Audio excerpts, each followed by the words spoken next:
This is the meeting number 59 of the Standing Committee on Science and Research. Today's committee is being performed on hybrid format pursuant to standing orders. We have members in the room as well as online. Either case, please wait to be recognized by the chair. I'll welcome Larry McGuire and Eric Malillo from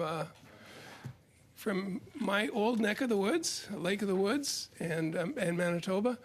And also we have Darren Fisher from Dartmouth joining us. Well, he's at least on the screen, but now Lena's here because she just tabled a bill, I understand. So we're multitasking and we're all here in our places. And thanks, Darren, for temporarily filling in. When you're not speaking in room or on Zoom, your microphone should be turned off or muted. The interpretation for those on Zoom, you have a choice on the bottom of your screen for floor, English, or French. And in the room, you can use the earpiece and select the desired language of your choice. Although this room is equipped with a wonderful audio system, we can have feedback. So if you do have any earphones, please keep them away from the microphones so that our interpreters don't get that dangerous condition happening in their headphones where they get feedback. All witnesses have completed the required connection tests in advance of the meeting, so I think we're ready to get started. So pursuant to Standing Order 10831 and the motion adopted by the committee on Tuesday, June the 6th, 2023, the committee commences its study on the use of federal government research and development grants, funds and contributions by Canadian universities and research institutions in partnerships with the entities connected to the People's Republic of China. And yeah, we need a shorter version of that title. But it is my pleasure to welcome our witnesses today. We have from the Canadian Security and Intelligence Services, Nicole Gilles, Senior Assistant Deputy Minister of Policy and Strategic Partnerships. And we also have Renee Ouellette, Director General Academic Outreach and Stakeholder Engagement. From the Communications Security Establishment, we have Samantha McDonald, Assistant Deputy Minister, Innovative Business Strategy and Research Development. And we have Sami Khoury, the head of the Canadian Centre for Cybersecurity. And from the Department of Public Safety and Emergency Preparedness, we have Sébastien Aubertin-Grégoire, Associate Assistant Deputy Minister, National and Cybersecurity. And we also have Leslie Soper, Director General of the National Security Policy. So each group has 5 minutes, and we'll start off with the Canadian Security and Intelligence Services, please.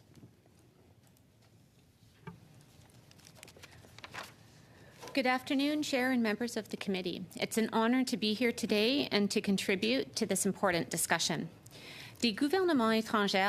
Foreign governments take part in spying activities and in foreign interference activities targeting Canadians in order to advance their own interests at our expense in order to gain advantages in geopolitics, economics, and military or strategic activities. They thus try to secretly sow discord and disrupt our economy and the resourcefulness of the university or the academic sector. In many cases, covert intelligent operations aim to support foreign policy agendas or to influence in a deceitful way research centers, democratic processes, or representatives of Canada.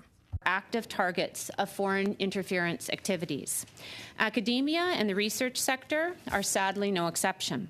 On university campuses, foreign states, including the People's Republic of China, seek to exert undue influence, covertly and through proxies, by harassing dissidents and suppressing academic freedoms and free speech. Foreign interference and espionage in academia can take many forms, from covertly influencing research agendas or peer review processes, to engaging in funding arrangements where details about source of funds are deliberately obscured or misrepresented. Common techniques can include blackmail, coercion, illicit financing, intimidation, and disinformation. It also includes theft of intellectual property, preventing its future monetization and thereby harming Canada's overall economic development. These activities are increasingly used by states such as the PRC to exploit Canada's innovation and commitment to research partnerships. La bonne nouvelle est The good news is that we can protect Canadian research by raising awareness and by spreading information in order to increase resilience to foreign interference and thus ensure that government investments not be used to advance research by hostile states. This also includes measures to be taken to ensure that our toolbox of the intelligence apparatus, our policies, and our powers remain up to date and allow us to deal with the context of the constantly evolving threats. Priorities were once limited to competition between governments. The priorities of threat actors today have widened to include Canada's advanced research in emerging technologies and big data.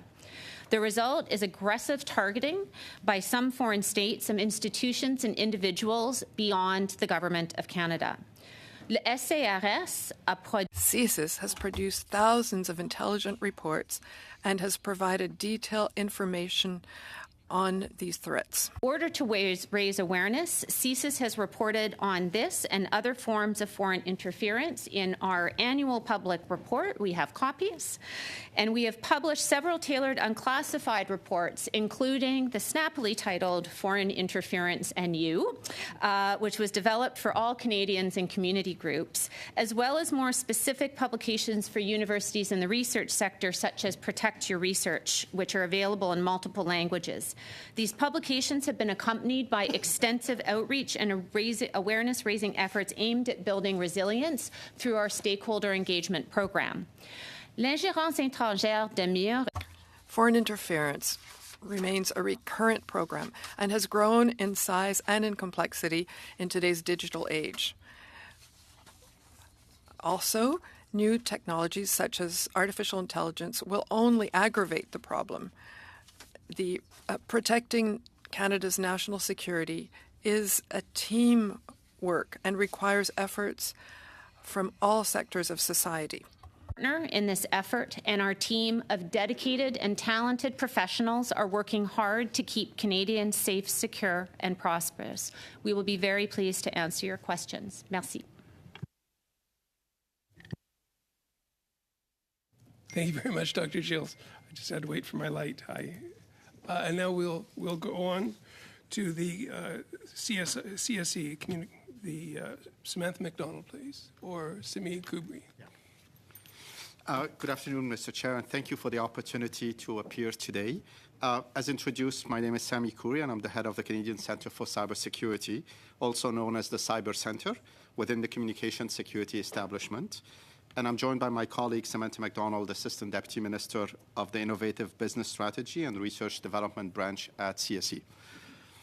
Pour ceux et celles qui ne nous connaissent pas, le Centre de la Sécurité. For those of us who don't know us, the Communication Security Establishment is Canada's national cryptological agency, providing the government with information assurance and foreign signals intelligence. Part of CSE and serves as a unified source of expert advice, guidance, and support on cybersecurity operational matters. The Cyber Centre works very closely with Samantha's branch at CSE in the field of cryptography, cybersecurity, vulnerability research, high-performance computing, data science, and artificial intelligence.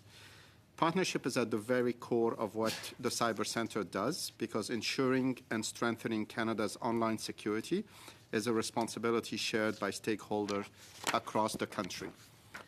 Nous travaillons en collaboration avec. We work in collaboration with Canadian businesses, critical infrastructure, law enforcement, and external partners like researchers and academia, and also policing service to raise Canadians' collective cybersecurity bar. So this includes academics and researchers to improve security in Canada. Sharing important information with Canadians and Canadian businesses about the cyber threat Canada faces.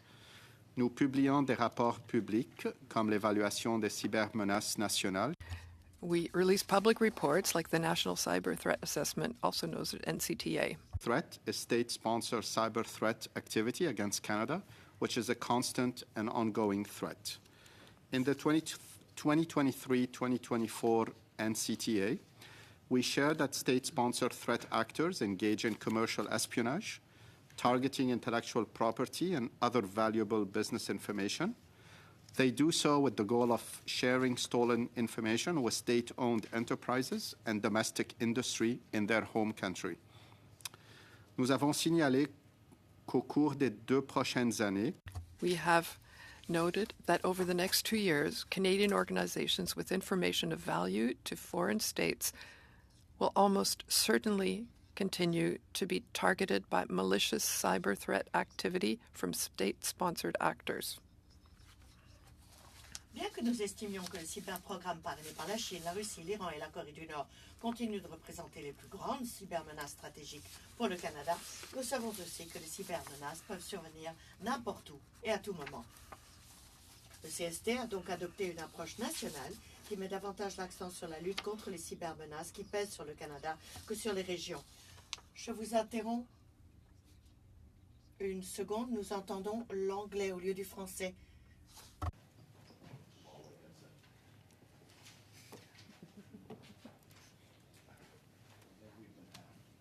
Okay.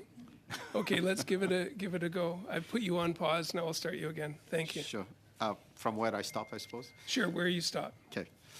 Consequently, CSE takes a country-agnostic approach, focusing on combating the cyber threats Canada faces, more so than on the region from which such threats originate. Canadian organizations need to be prepared to defend against all emerging cyber threat, regardless of whether it's a state or non-state actor. Au CST, nous sommes au premier. At CSE, we see firsthand how quickly these threats evolve, posing new challenges for cybersecurity and defense. Technology like quantum computing and artificial intelligence are constantly changing the landscape of how we defend ourselves against cyber threats. These emerging digital technology, which can be used for either good or nefarious purposes, are the valuable currency that state and non-state competitors are trying to acquire through various means. C'est pourquoi il est capital pour les organismes. This demonstrates why it is critical for Canada's academic and research organizations to implement effective security controls to ensure their intellectual property is protected as securely as possible. Is constantly working to improve Canada's defenses against these evolving threats. In July 2022, CSE and other national security partners began the national security review process under the new National Security Guidelines for Research Partnerships, which aims to safeguard Canadian scientific research from actors who pose a threat to Canadian national security. Nous investissons dans nos partenariats. We invest in our partnerships, working closely with our trusted partners to fulfill our mission and protect Canada, and actively collaborate with researchers and academia to solve unclassified cybersecurity problems. To provide tailored advice and guidance to a number of stakeholders, including Canadian research organizations, on how to protect their valuable information. In closing, I'd like to highlight that October is Cybersecurity Awareness Month. Every October, CSE runs the Get Cyber Safe campaign in support of Cyber Month, an internationally recognized campaign designed to promote public awareness and understanding of cybersecurity. The theme for Cyber Month 2023 is Step Up Your Cyber Fitness. It's all about the ability to identify, react, and respond to online threats by taking things one step at a time. Each week throughout the month of October, Get Cyber Safe will share simple steps to help Canadians stay safe online. Encore une fois, je vous remercie de m'avoir. Again, thank you for having invited me to appear today to discuss the threats to research and intellectual property. We look forward to contributing to this important conversation and sharing more about how CSE and the Cyber Centre help protect Canada and Canadians. Now over to the Department of Public Safety and Emergency Preparedness. Merci, Monsieur le Président. Good afternoon, honorable members of the committee. My name is Sébastien Bertin-Gigard. I'm the Associate Assistant Deputy Minister, National Security, Cybersecurity at Public Safety. And research security is part of the portfolio that I oversee. I'd like to thank you for inviting me here to speak to such an important issue affecting Canadian research. Et j'aimerais également remercier les I would also like to thank the honourable members of this committee for this study, which arrives at a very opportune time. And I can say with certainty that Public Safety Canada will be following the developments very closely of what happens here over the next few months.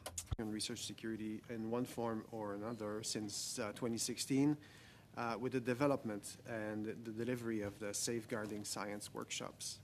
Dans le cadre de ces ateliers, des experts de in the context of its workshops, the experts of public safety, of CSIS, of Global Affairs Canada, of the Canadian National Nuclear Safety Commission, and the Public Health Agency of Canada have gathered to all parts of the country to see how to give targeted workshops on how researchers can better protect their work.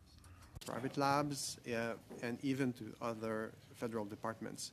And since the pandemic, the team is responsible for administering them has been revamping the way they are offering them to allow so that they can be given to a much wider audience and for the sessions to be more tailored to the specific needs of the researchers being presented to. Toutefois, il apparaissait clair que However, it was clear that some foreign governments were making efforts to steal Canadian research in order to use it to support their own economic and political objectives. Guidelines for research partnerships, the guidelines, in the summer of 2021 to further improve the government's security posture on research partnerships with private sector entities. La mise en œuvre des lignes directrices. The implementation of the guidelines is a collective effort which has involved a collaboration between several federal departments such as ISED, Canadian Safety, Public Safety Canada, CSIS, the CSE, and Global Affairs Canada. Of the guidelines is to serve as the interface between the federal granting councils and the national security community.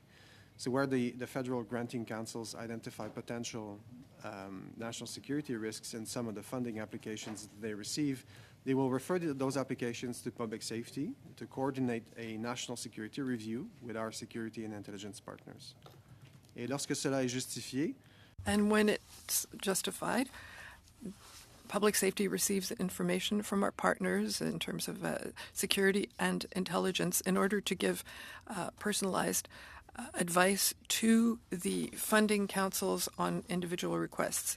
These notices include an evaluation of the sensitivity of the science and the potential threats that this partner poses. Budget 2022 to establish a research security center, and since September 2022, my team has been working hard to staff up the center, and I'm pleased to report that the center is now fully up and running. Le Centre de la Sécurité et de la Recherche est The Research Security Center has two teams. One has 6 regional advisors from throughout the country who ensure liaison with universities and provincial governments of their respective regions.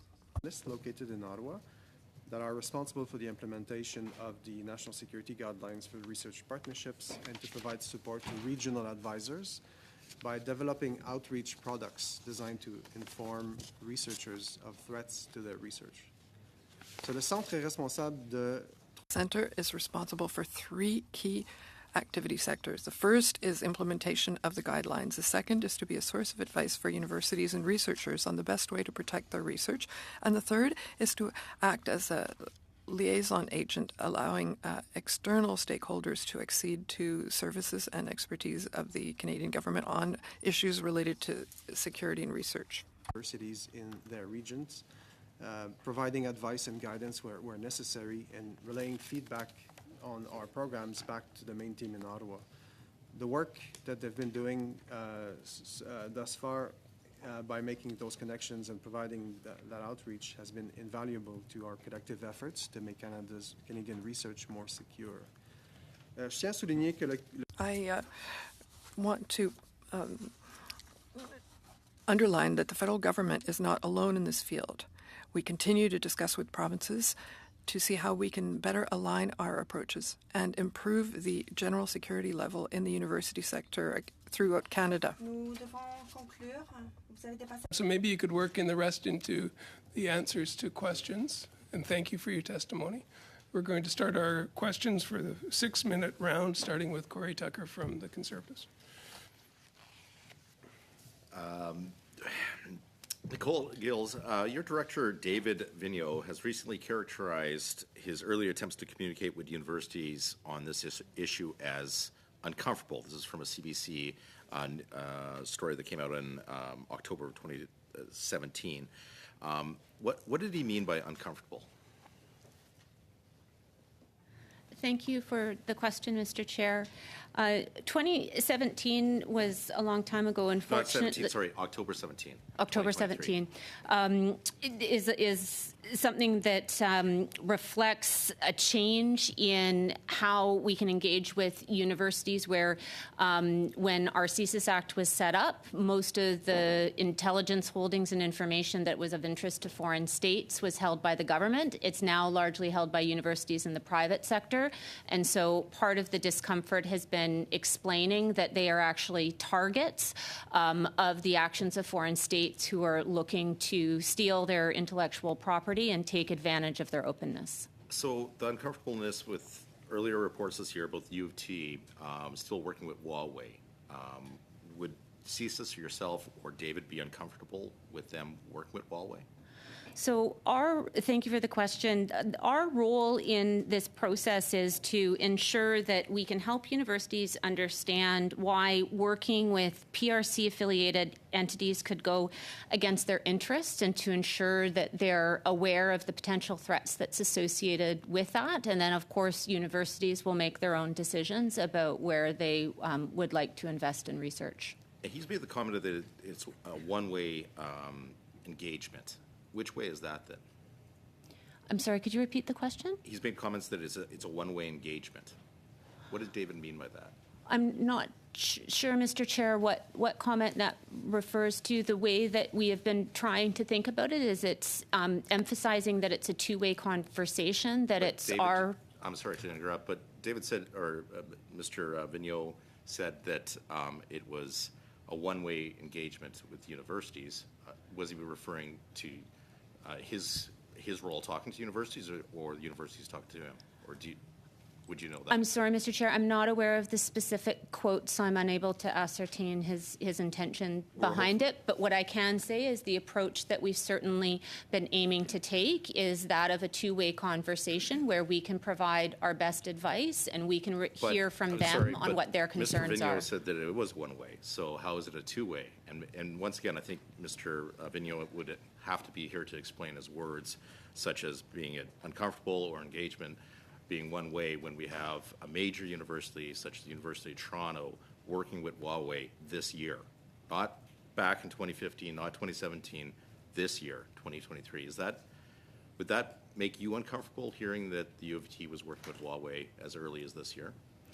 I think that part of the discomfort comes from the realization for most Canadians that we're actually a target and a vector for foreign actors who are stating and looking to act as our adversaries. That's inherently uncomfortable, I think, for most of us, including universities. And so part of the way forward is to ensure that we're able to have it be a two-way conversation, to listen to their concerns so we can ensure that we're providing the best advice possible within the limitations of our current legislation.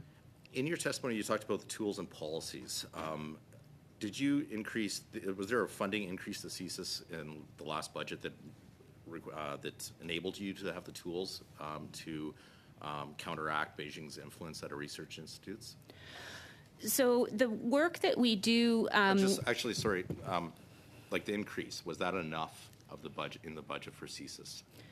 So in budget 2023, CSIS received some incremental funding related to our core work for the modernizing of some of our systems. We didn't receive any foreign interference specific funding. Do you think you should have?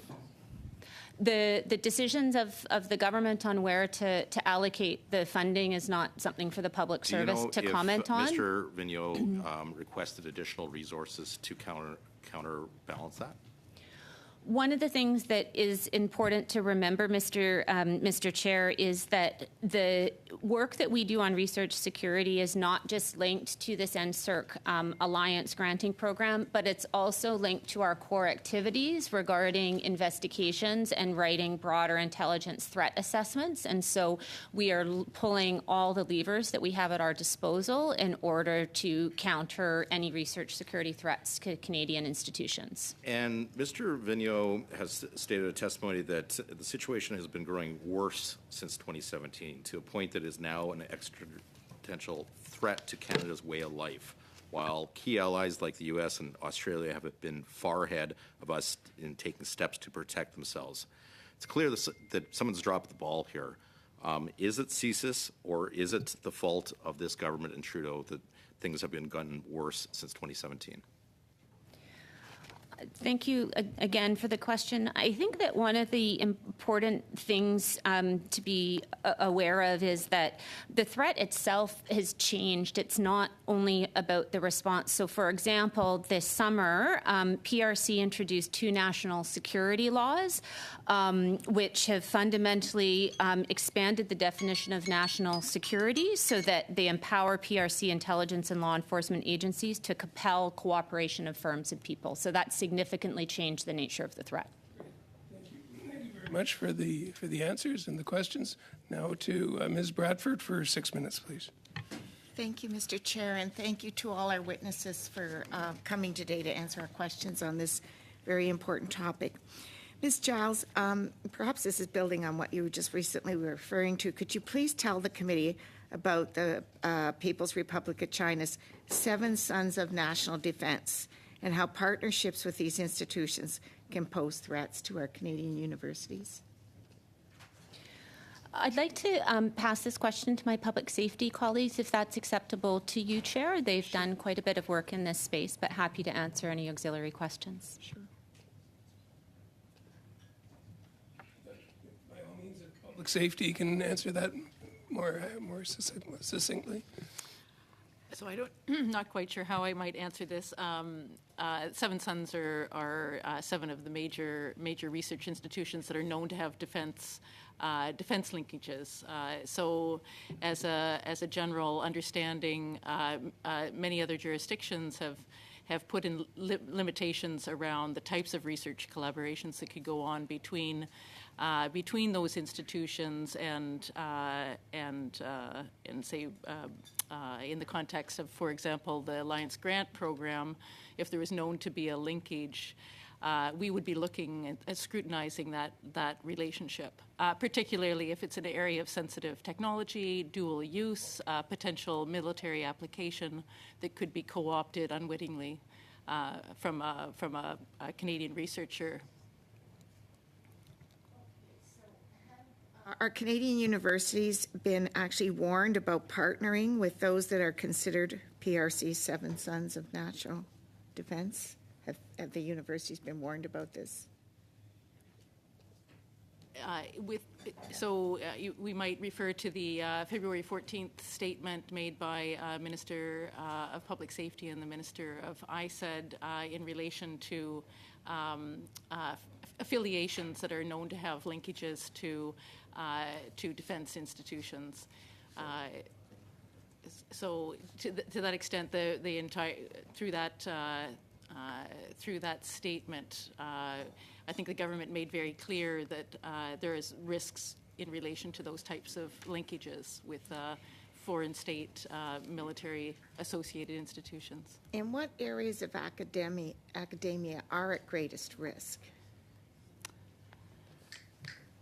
So I might continue. Well, I think we're looking at what we would call sensitive areas of technology. Again, if you look at the February 14th statement, we haven't delineated yet fully for the public what those would be, but we're talking about areas of cutting-edge research, in areas where foreign states may seek to take military advantage or seek to have a leading edge in innovation for reasons which may be entirely commercial, but may also be contributing to state security or military apparatus. Mr. Curry, could you please tell the committee how the Canadian Centre for Cybersecurity engages with post-secondary institutions to educate our researchers on how they can protect Canada's national security interests while collaborating with international partners?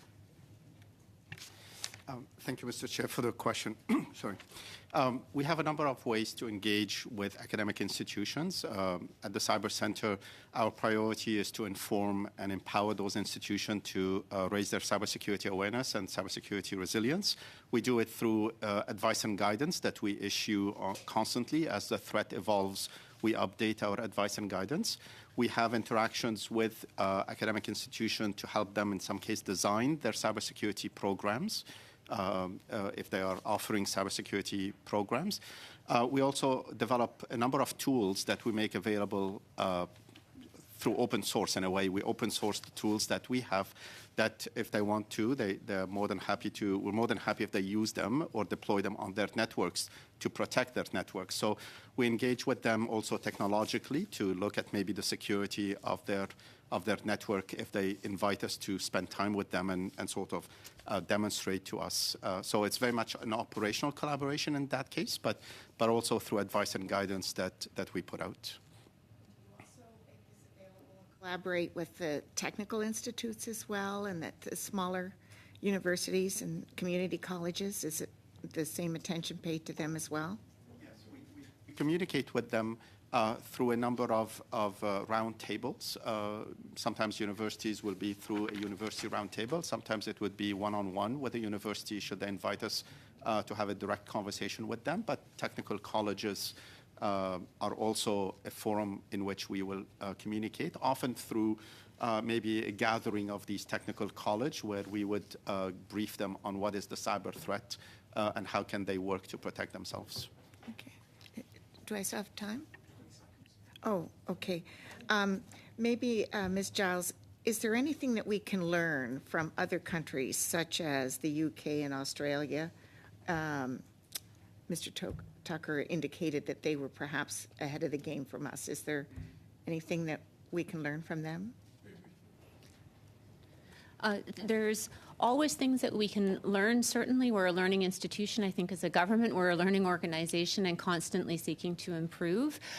They've learned from us in terms of the deep stakeholder engagement and in relations that we have with universities, but we can certainly learn from them as well in terms of some of the additional partnerships and the way that they're able to share information with the private sector. Okay, thank you, Dr. It has to be together.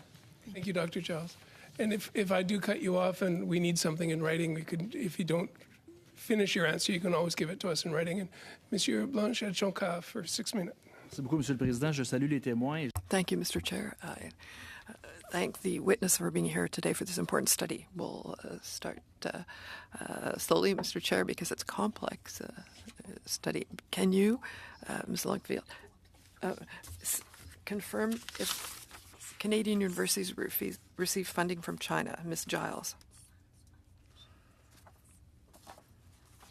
In terms of the funding that Canadian universities are receiving, I would want to stress that the role of CSIS is to analyze any research applications that are identified for national security review and that come to us, and then we undertake a threat assessment based on our investigation and intelligence holdings and provide that a threat assessment to our public safety partners who work with ISED and ultimately the funding agency to determine the decision on that specific funding proposal. Okay. Donc, Madame Gilles, je vais être plus précis dans ma question. I'll be more specific with my question. I want a yes or no answer. Does CSIS know if there is funding from China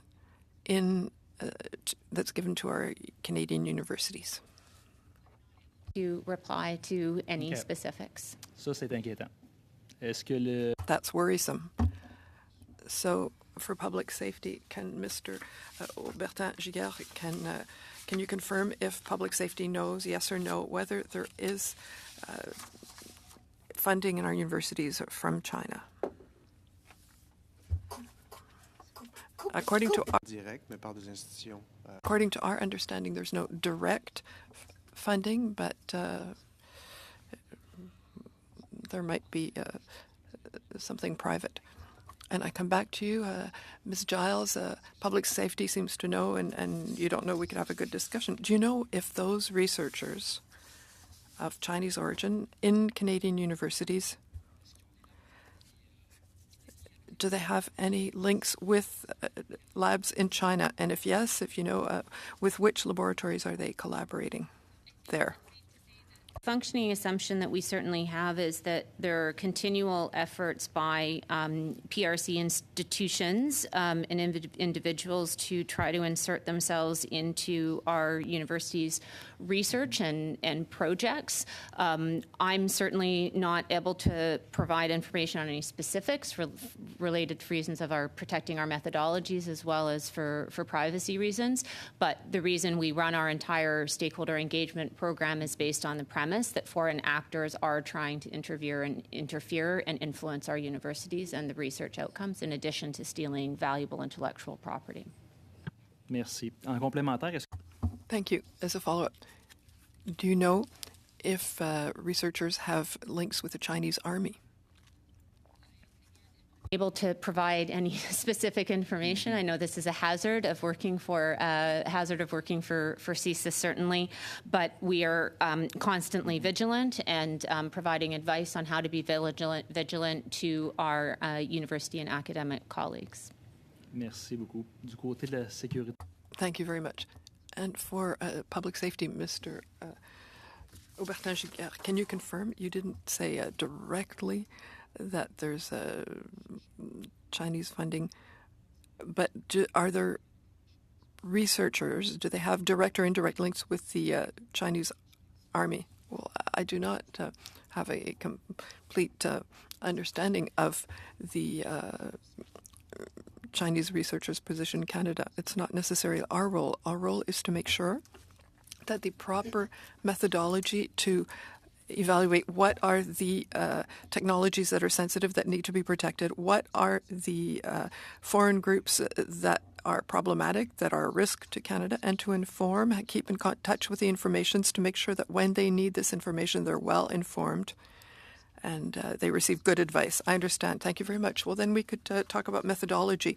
You know that the only Canadian national safety politic was written in 2004 after September 11th. Russia and China, those words do not even appear in the national security policy compared with the U.S. We know there's a new public safety that's policy with every new presidential administration, and that's since the 1980s. So what signal does this send to our enemies and to our allies and to the population when we're unable to update our national security with a policy that's updated? Thank you for the question. So the national security policy of 2004 needs to be renewed, needs to be updated. It doesn't necessarily mean that the National Security Organization, the government, are not focusing on the right threats. We have made a lot of efforts to change our position to make sure that we have the proper funding to have the capacity to defend ourselves from this threat. And policies are constantly updated, and I think we do have credibility with our allies. And can you say what are the consequences of the absence of updating of this policy? If there are consequences, well, obviously we would like to have a new national security policy, that it be unified.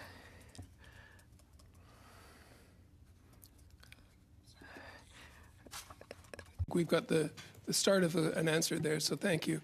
And now over to Mr. Cannings for 6 minutes.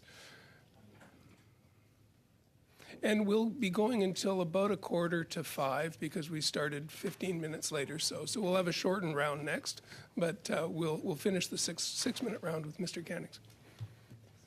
Okay, well, thank you all for being here today. In previous meetings of this committee on this subject, we've heard testimony on various aspects of this. I think the main concern is Canadian IP going to China through various means. Some is actually stolen through cybersecurity means. Some goes there perfectly legally, we're told, because researchers have partnered with entities in China.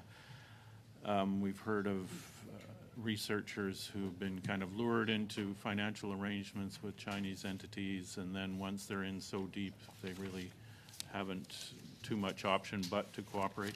Just wondering if, I'm not sure who here is best positioned to answer that, but maybe start with CSIS about that. What are the main problems? Are the main problems cybersecurity, or is it these partnerships, legal partnerships with Chinese entities, whether they're associated with the Army or not, in these areas of interest especially? It's a fairly broad question, but I'm just wondering what's the main aspect of that concerns you most? I thank you very much for the question. I think, unfortunately, the answer is all of the above. We see both the PRC, and I'd add other countries as well, including the Russian Federation, target research through legal, illegal, other unregulated means, as well as the cyber theft being part of the illegal in order to augment their science and technology sectors and the economy. And I think what's particularly insidious about it is that the PRC actually has a commission chaired by Xi Jinping that integrates military and civilian technology together. So everything that they're doing, whether it's with private sector, with our universities, is going back into a system to create dual-use applications for the military. So if CSIS or the CSE or whoever comes across a scientist who's doing important research, doing research that might be sensitive, and you're concerned about that, what's the process of approaching that researcher? What do you say to them? What happens if they say, I'm not going to cooperate with you, I'm enjoying my research, and this is how I'm getting funding for it. I couldn't get funding from NSERC for it, so I'm going this route. What's the method? Where do you take it from there, I guess I want to know. So I think maybe as a public safety question, in a way, part of the rationale behind setting up the Research Security Center was to give direct linkages regionally to institutions to be able to come to the federal government and lever all the expertise that's available to give good advice about the types of risks that they may be confronting in specific research domains and come up with solutions. We have a tool to stop federal funding of partnerships. Right now, we're looking at expanding federal money into biomedical research areas where they hit a national security threshold. But that's a very narrow aperture. It doesn't stop any foreign enterprise from coming in and looking at the research that might be going on in any Canadian university and looking for ways to buy their way into it or co-opt their way into it or cyber exfiltrate their way to it. So I think it really does need sort of a whole of government sort of unified approach to get there. What I would say is we've made tremendous inroads with the universities. Through the Canadian Research Support Fund, which was also launched in Budget 2022, universities now are building capacity to be able to have research security offices, that work with intellectual property offices, that work with faculty and researchers to understand where their problems are. And then there's a reciprocal lead inside public safety who can then make connections for those where they have questions of. So it's a very nuanced problem that requires a rather nuanced answer. It is the bottom line, I guess. Mr. Khoury, do you have anything to comment on that, or I have other questions for you if you don't, but go ahead. I mean, the comment, thanks for the question. The comment I'll add is that, our priority is to raise the resilience of these universities, those research labs. There is at times in some academic circle a bit of a conflict between open and collaborative and security. And our role is to be out there and say it's not one or the other, it's both. So you can still have a collaborative and open environment for research, but also security has to be factored in. Right. Okay. Thanks. I think to try and get us close to on time, we'll go 3.5, 3.5, 1.5, 1.5 minutes. So let's keep the questions tight and the answers tight, and let's see how much we can get done. Starting with Mr. Soroka for 3.5, please. Thank you, Mr. Chair, and to the witnesses. But before I get to the witnesses, I'd like to ask the clerk if the Director Vigneault was invited to appear and what the response was. Mr. Vigneault was invited. There was a series of dates that were provided. He was not available on those dates. After discussion with the chair, we had agreed on the witnesses that public safety via CSIS had provided. Okay, thank you for that. I'll start off with Ms. Giles then. Does the Liberal government listen to CSIS intelligence and implement the information in a timely manner? There's a variety of mechanisms through which CSIS provides intelligence and information to the federal government, including elected officials. And we work very closely together with our elected officials as well as with other government departments to ensure that that information is fed into the broader decision-making mechanisms within the government, including in the research security area. But is that information then acted upon, though? The information that is provided is included in decision-making and policy-making where it's appropriate, and it's very much on a case-by-case basis. It's difficult to generalize, but for example, in the study before us, the intelligence and threat assessments that CSIS provides is but one input into a broader decision-making process about what projects are funded. Yeah, well, I'm just curious because, we have CSIS officials or allegedly have information leaked and helplessly due to the lack of action from this government. Any CSIS information or official would see this as a serious issue. No one would risk their career and even possibly jail time unless they felt that they had no other choice. The government has failed to act on CSIS intelligence. Is that a fact? And how are we to respond or believe that the government would act in any CSIS intelligence if they couldn't even respond to foreign interference that poses a risk to our very core of our democracy?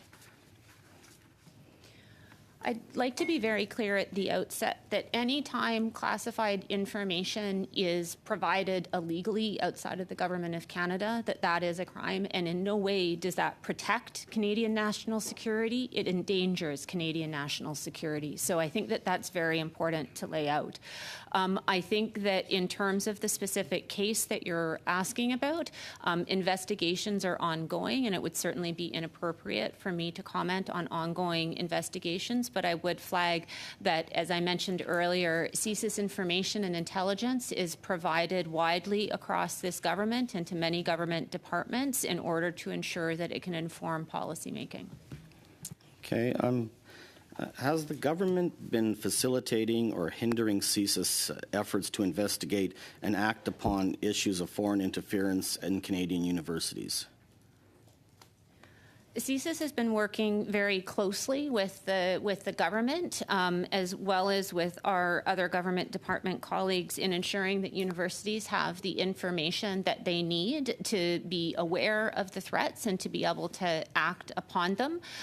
One of the things that we've certainly realized is that we need an approach that doesn't operate in silos, but that pulls together government, private, academic, and public sectors. An approach that's siloed is bound to fail, and that's why we're working closely with the government to ensure that we're taking an integrated approach. Great. Thank you very much for the questions and answers. Now over to Mr. Lametti, please, for 3.5 minutes. Thank you, Mr. Chair.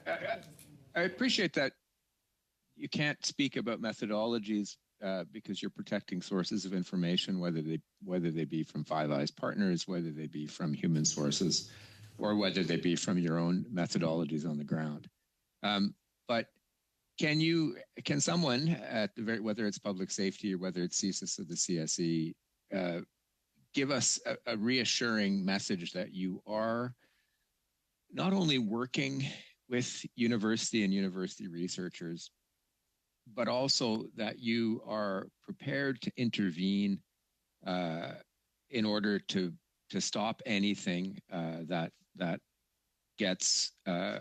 puts us in a vulnerable situation, or puts the country or the institution or Canadians in a vulnerable situation.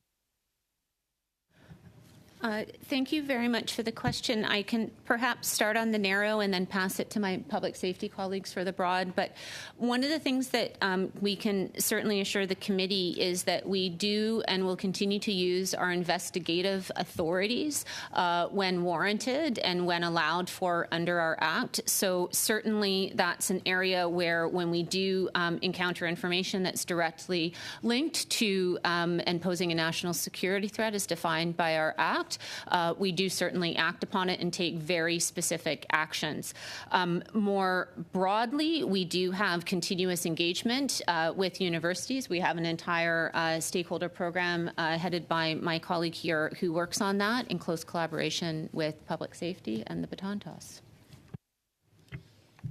I might just add that, our research security advisors are in daily contact with universities who themselves have built really significant capacity. I think they need to be lauded for the amount of investment that's been going on in our major research institutions to really understand where their risks are and how to mitigate those risks.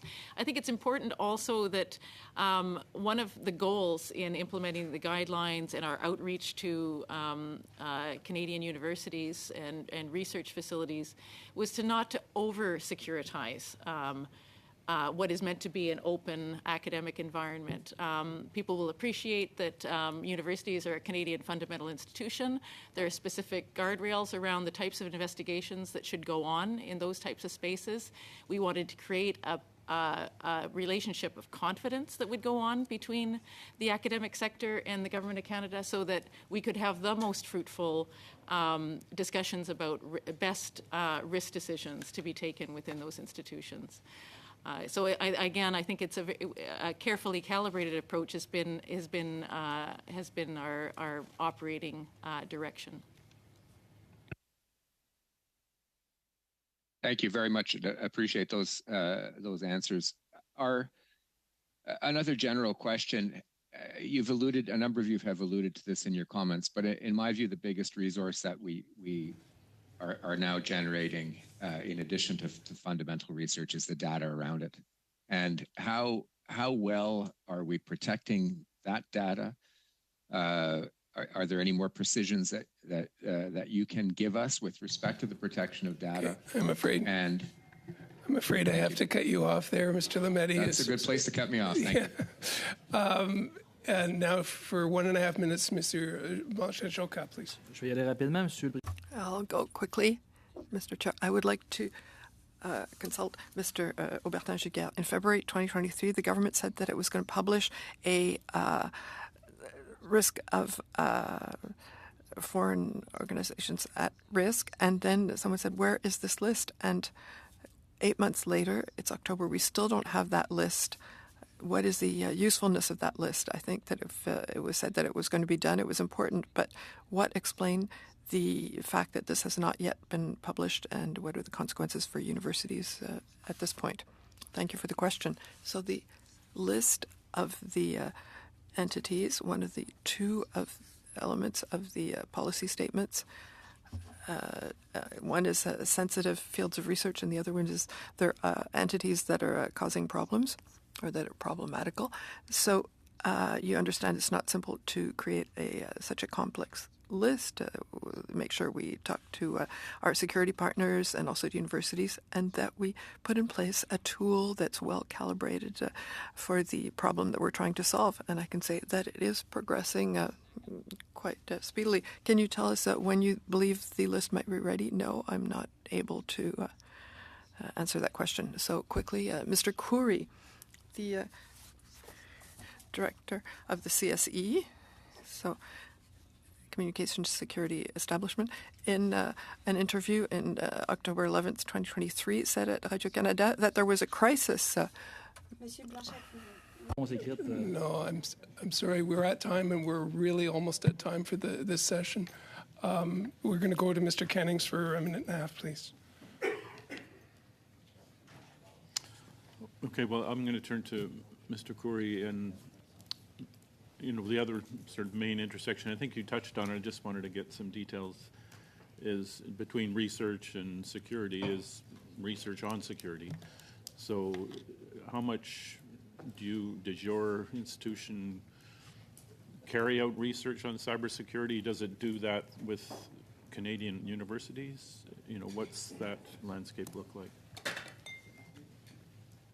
Thank you for the question. I'll start with maybe from a cybersecurity and then turn to my colleague Samantha So at the Cyber Center, our priority is to stay ahead of the threats, and we are constantly doing research on the latest threats and what is it that not just we are seeing against the government, but also what are we seeing around the world, and that's informed through our also foreign intelligence mission. So we want to make sure that we provide the best advice and guidance to Canadians and the best tools and indicators of compromise so that they can protect themselves from the latest threats.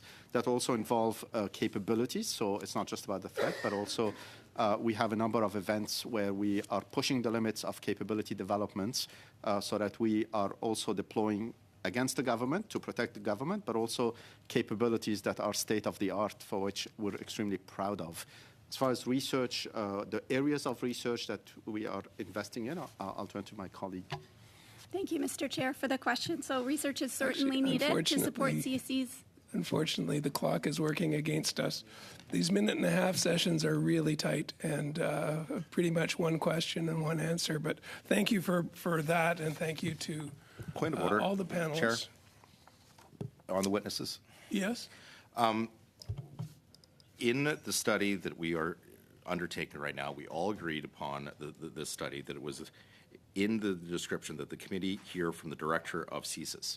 As much as I have a lot of respect for the individuals and officials that were in the room from CSIS, it is not the director. And we cannot continue our study until we hear from the director. The clerk has identified that for whatever reason, scheduling problems or something has arose, and we've seen this with this government where they hide witnesses and hide what's actually taking place. So I would like to move that I put on motion that the pursuant, and I'm going to move this motion to the pursuant to standing orders. You can't move on a point of order.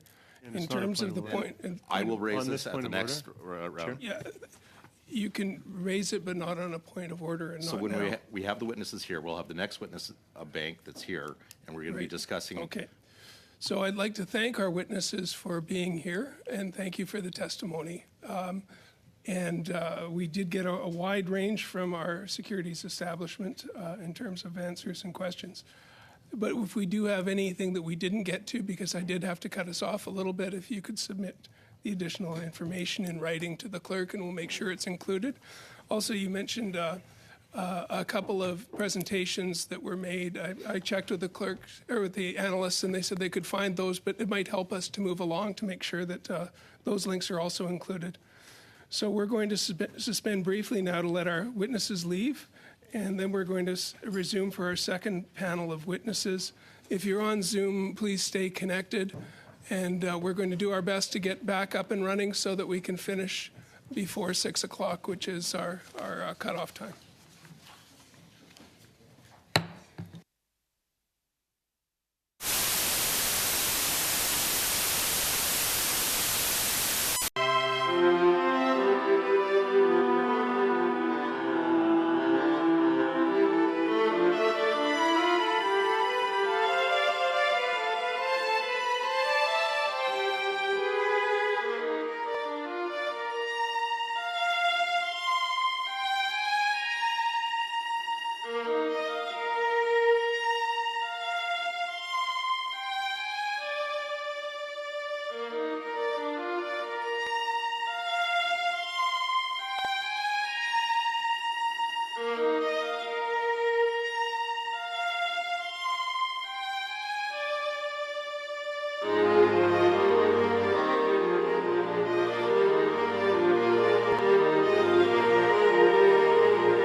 welcome back. We are all connected, and pursuant to Standing Order 10831 and the motion adopted by the committee on Monday, December 5th, 2022, the committee commences its study on the long-term impacts of pay gaps experienced by different genders and equity-seeking groups among faculty at Canadian universities. It's now my pleasure to welcome in person Laura Niels, Director of Academic Staff Relations, and also from Dalhousie University.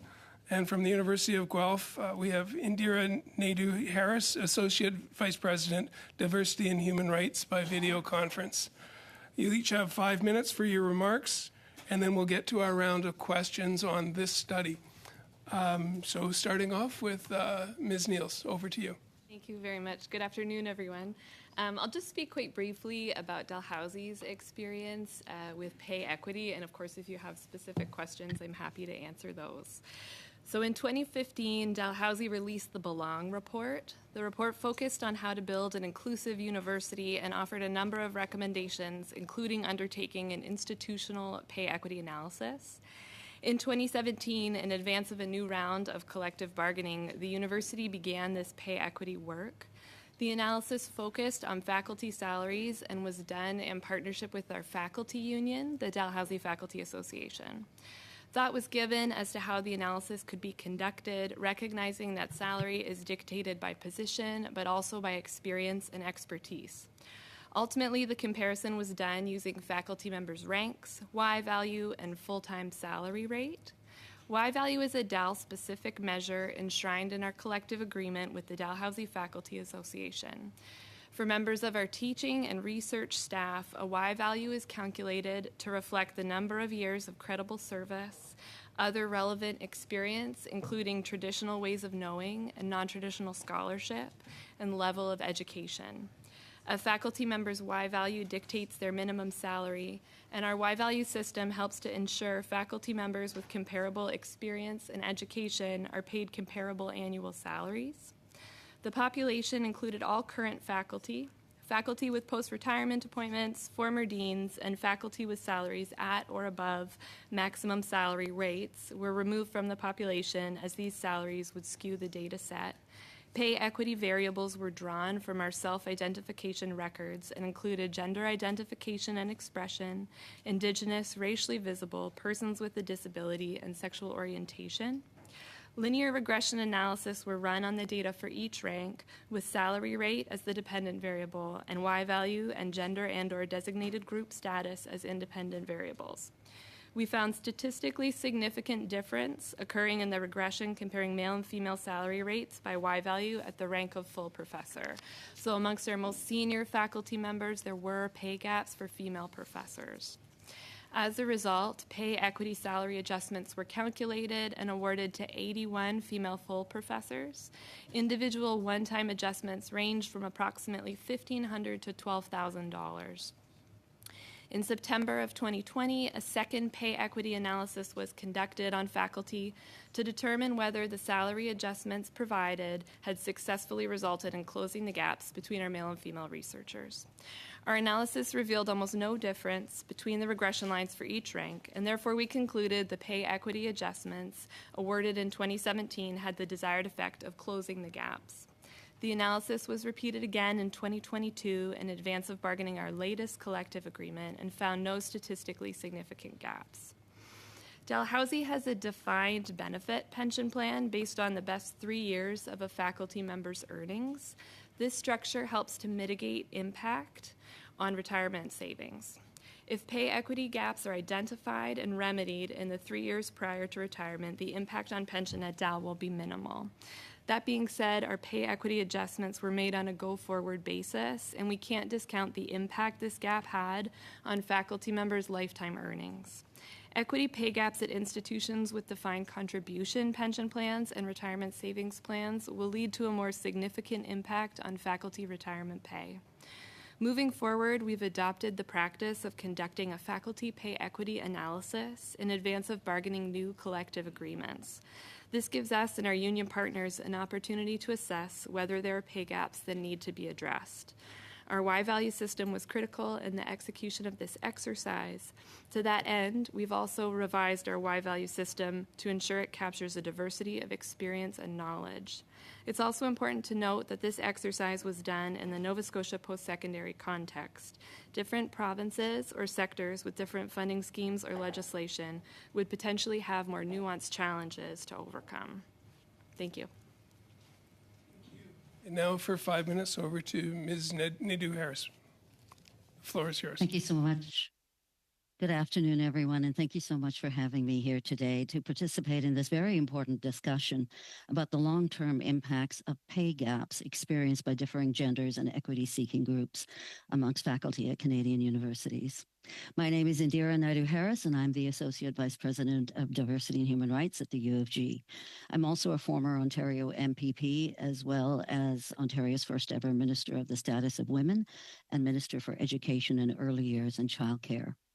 So for me, gender pay inequity is not a new topic or a recently discovered problem, but a decades-long systemic inequality that continues to have harmful impacts on our society, economy, and workforce. Before we begin, I'd like to acknowledge the University of Guelph is situated on the treaty lands and territories of the Anishinaabe, the Haudenosaunee, and the Mississaugas of the Credit. I'd like to start by giving you some details about my background to provide some context. As Minister of the Status of Women, I drove the Women's Economic Empowerment Strategy, which aimed to increase gender equity, challenge bias, and eliminate barriers women face at work and in their communities. And as Minister for Early Years and Childcare, I worked to help remove one of the biggest barriers to gender pay equity in Ontario, accessible and affordable childcare. At the University of Guelph, I work with students, faculty, staff, and senior administration to foster a culture of inclusion by leading education, discussion, cultural change, in efforts of inclusivity, equity, accessibility, and human rights. My work also includes ensuring fair and expeditious issue resolution within the university community. I sit on several advisory boards, including the university's Gender Equity Advisory Group. Pay inequities at Canadian post-secondary institutions have been studied for decades, and yet while the gaps have indeed shrunk, it still rests at women earning close to 10% less than men for the same work. And the Canadian Association for University Teachers says this number is even starker for racialized faculty. This is unacceptable and has to change. Interestingly enough, according to the Higher Education Quality Council of Ontario, we're at a point in time now where women have made substantial gains in education. They are more likely than men to attend post-secondary institutions, perform better academically, and are often more engaged in campus life. But as those women move through the academic pipeline, they wind up lagging behind and are unrepresented in the senior ranks of academic faculty. In fact, according to data released by StatsCan in January this year, in Canada, only 31.4% of women are full professors. And in one study done by King's University College, it was determined that across a decades-long career and retirement survey, there was a cumulative pay and pension gap of $454,000 at the associate level and $468,000 at the full professor level. Now, consider those numbers in tandem with the harsh impact that the pandemic has had on gender and racialized women in the workforce. For example, according to United Nations, across every area, women and girls were hit hardest by the pandemic. And McKinsey reported that women's jobs were close to 1.8 times more vulnerable during the COVID-19 crisis. Considering that women are some of the world's most powerful consumers and also play a huge role in our communities, it's crucial for economic growth, building sustainable and fair communities, that we work out how to get this right. In 2017, the University of Guelph underwent a faculty salary anomaly review with a focus on gender equity. The review at U of G resulted in an across-the-board increase of $2,050 for every full-time faculty member who identified as women or as non-male. It affected more than 300 tenured, tenure track, and contract faculty, I should say, with appointments of more than 2 years. This effort was part of a multi-phase gender equity initiative to bring community members together to discuss and shape gender equity at the institution, and involved research and identifying opportunities for change. The U of G is currently undergoing a second salary anomaly review, and it will be interesting to see what effect COVID-19 has had on pay equity.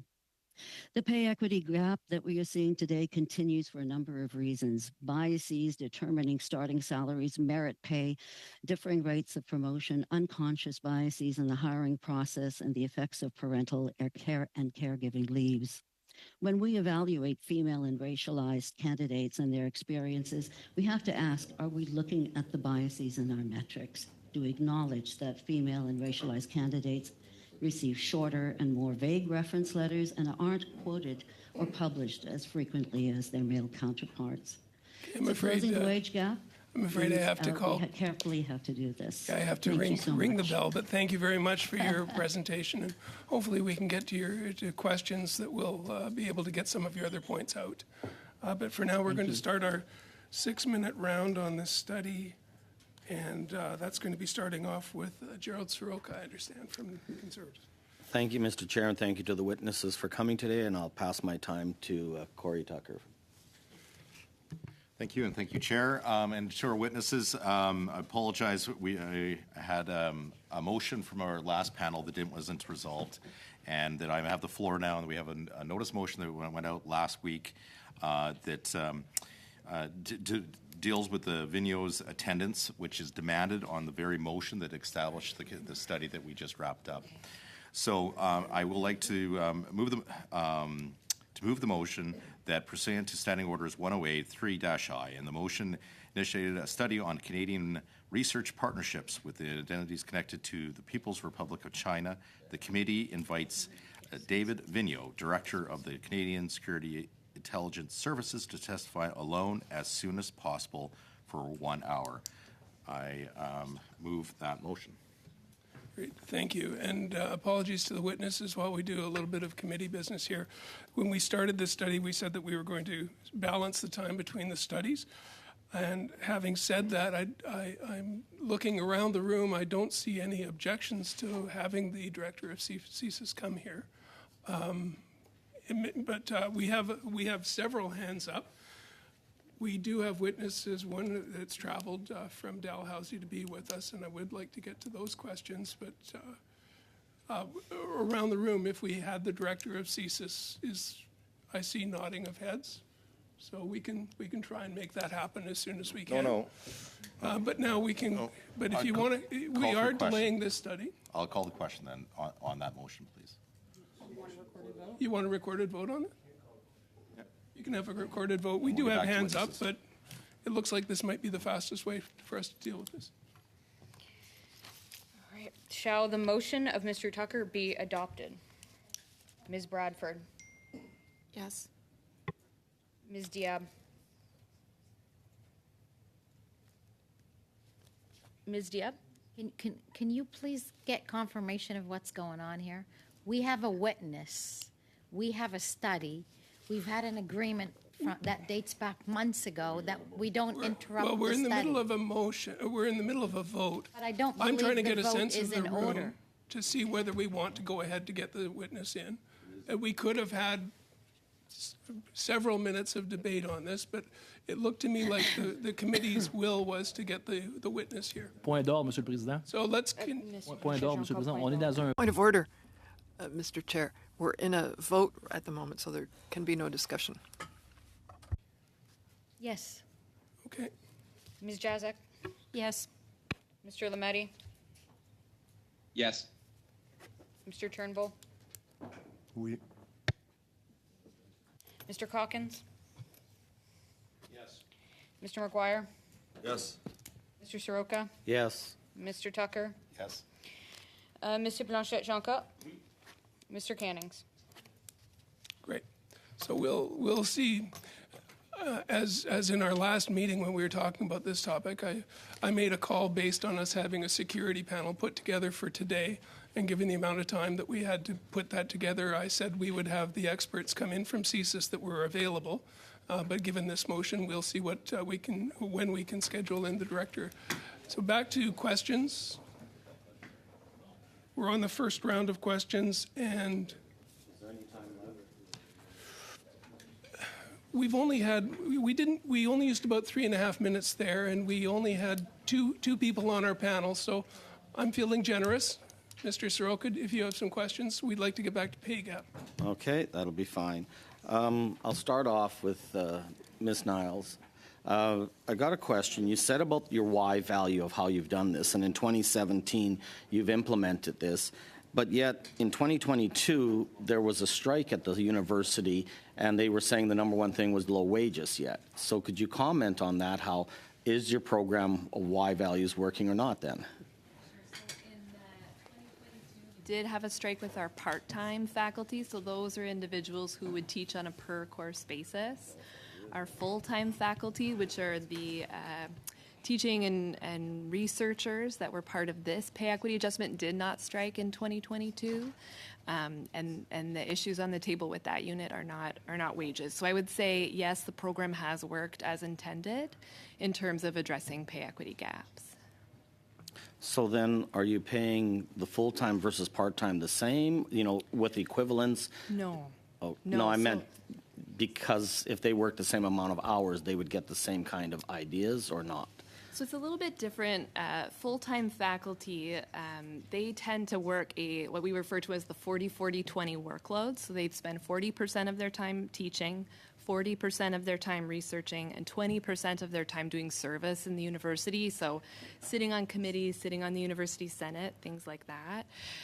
So they receive an annual salary that reflects that work. Our part-time faculty teach on a per-course basis, so they're assigned one class and they get a stipend for teaching that course.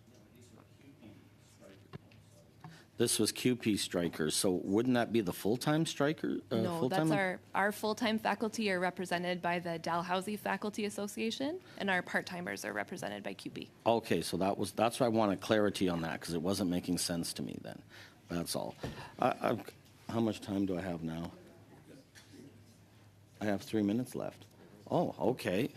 That's good to hear. I wasn't certain, because I thought you told me I only had 3 minutes to start off with. Okay. With that, would you feel that if they did the Y value right across Canada, would this then alleviate all the problems with gender pay gap, or would there still be other issues that need to be focused in on or not? Our Y value sets a salary floor. So it's an effective tool for establishing a baseline. Depending on disciplines, areas of expertise, sometimes faculty members that are hired at salary rates above the Y value.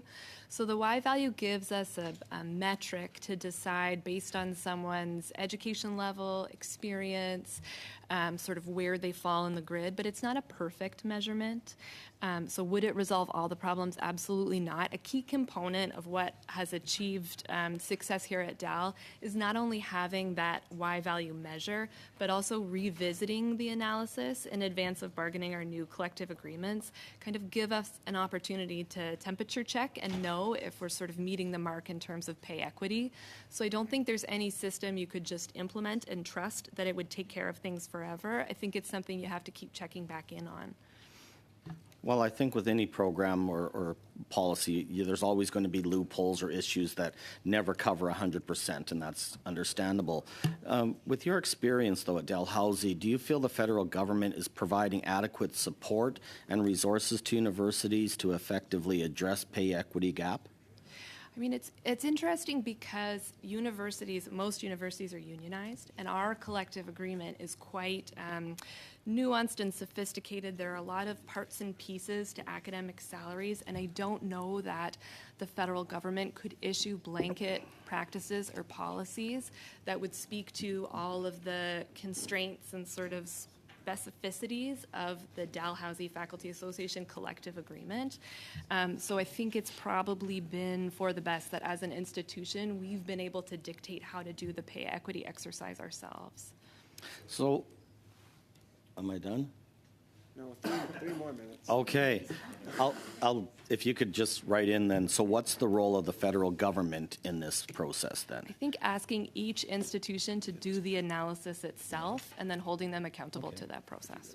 Okay, I'll see. Oh. It was a nice short question and a short answer that was a valuable answer as well for our report. Now I'm going to go over to Ms. Diab for 6 minutes, please. Thank you very much, Mr. Chair, and thank you to both of our witnesses for coming in. You both have very impressive bios. Thank you for your work, both in Nova Scotia at Dalhousie, which obviously is my alma mater, and it's my home city and province, and of course to you, Ms. or the Honourable Naidu Harris. Congratulations and thank you for coming. Appreciate you traveling here from Halifax to speak to us. It is an important study. It's important for all of us, regardless of whether we're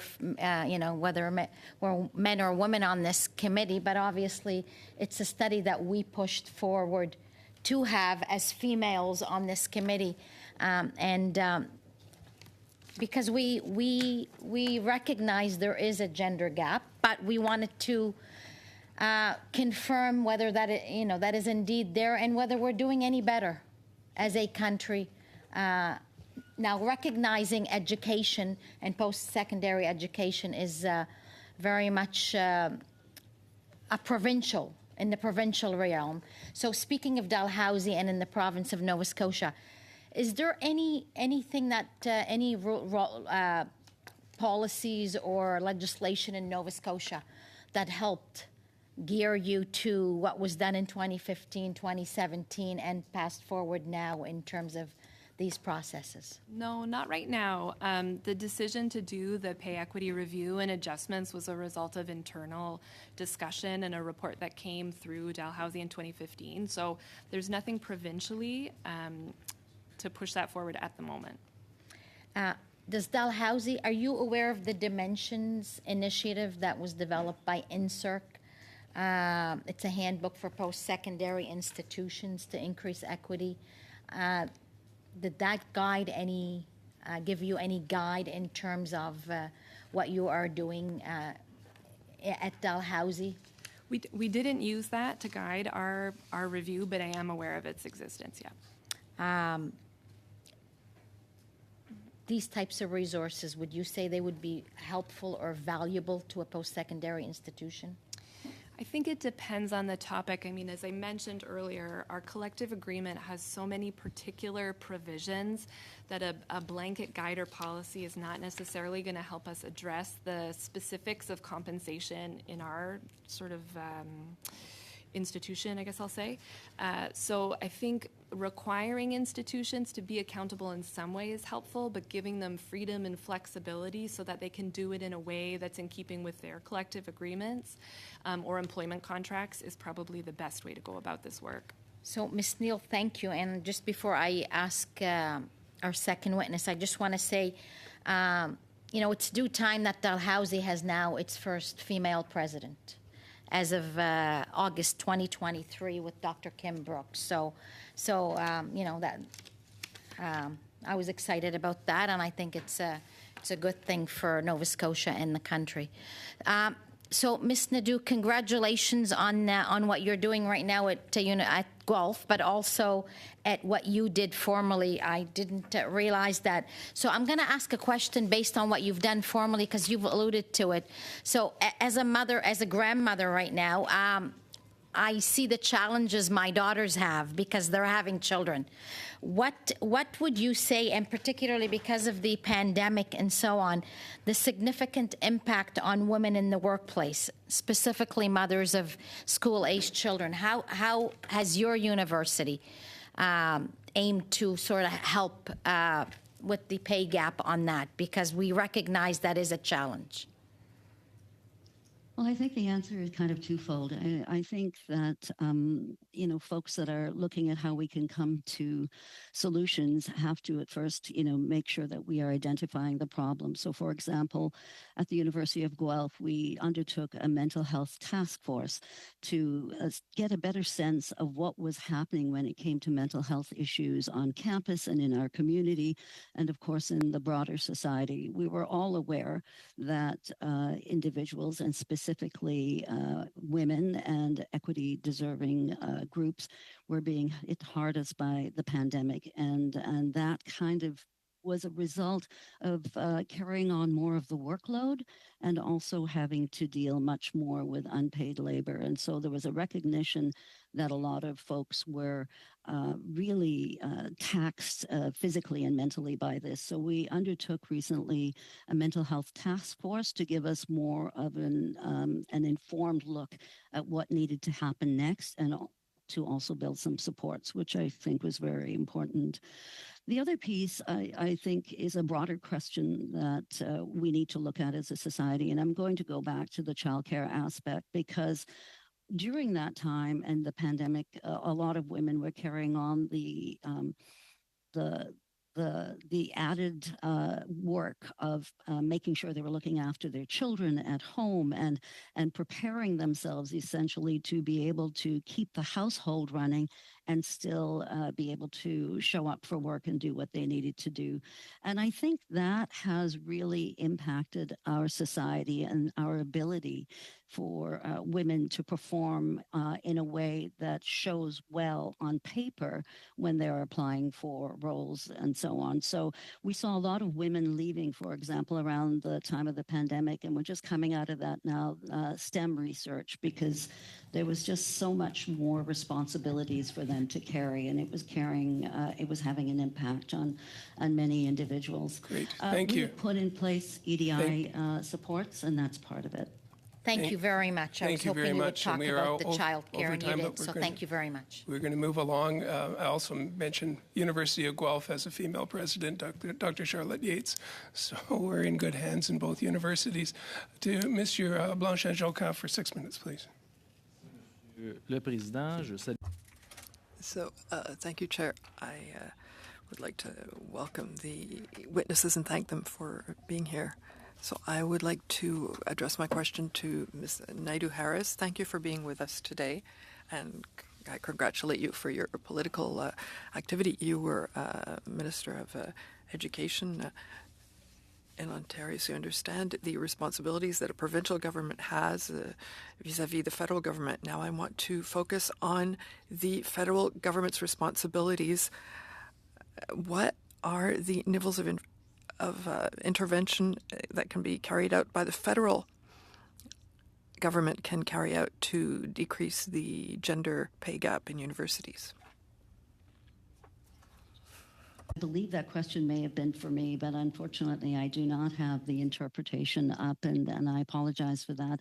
If someone can help me understand what that question was about, I don't seem to have that I think activated. I've got a time of 1 minute on the question, so you do have an interpretation selection on your screen at the bottom. It looks like a globe. If you check on globe and then select English interpretation, maybe we could ask Mr. Blanchet-Joncas to repeat his question. Yes, my sincere apologies, Monsieur. Did you find it? I think I may have, but Okay, I'm not completely let's try sure. again. Sorry. On peut faire un test. So, test, can you hear the interpretation now? So I'll be concise. Thank you, Chair. Ms. Naidoo-Harris, you were Minister of Education in Ontario. So I would like you to share your advice on what the Canadian government, the federal government, can do to improve the gender pay gap in universities. Merci beaucoup. Monsieur, because it's a very important one. While, universities and post-secondary institutions come under provincial governments, and that is where a lot of the rulings happen and policies and so on, the federal government's programs have been also very, very helpful. Federal programs like the Federal Contractors Program is huge because, as I'm sure this committee has heard already, data and the collection of data is one of the key pieces that we need assistance with in order to know where the gaps are and how we go ahead and fill those gaps and take care of them. So the Federal Contractors Program is good. My advice would be that that program needs to be expanded, and it needs to be expanded in a number of ways. I think we can we're looking at 4 designated groups, for example, right now. One of the groups that's not included in the collection of numbers is the LGBTQ2 SIA plus community.